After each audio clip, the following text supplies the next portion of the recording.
Dilamar Risma, pria India move on meski ibunda sakit.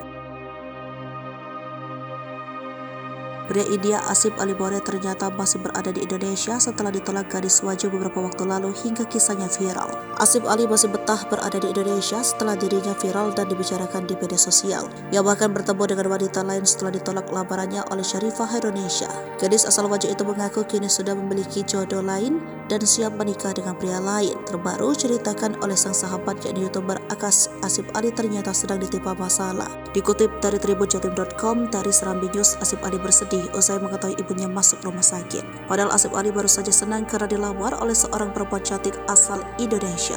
Wanita itu merupakan penggemarnya setelah sang pria ditolak mentah-mentah oleh Sharifah Hironisha. Wanita tersebut diketahui bernama Karisma Cena, teman dari penerjemah Asif Ali selama di Indonesia, Akas Elahi. Bahkan secara terang-terangan Karisma Cena menyebut dirinya akan membantu Asif Ali melupakan Sharifah. Karisma Cena pun tak sungkan melamar Asif Ali baru-baru ini dengan memberikan sebuket bunga.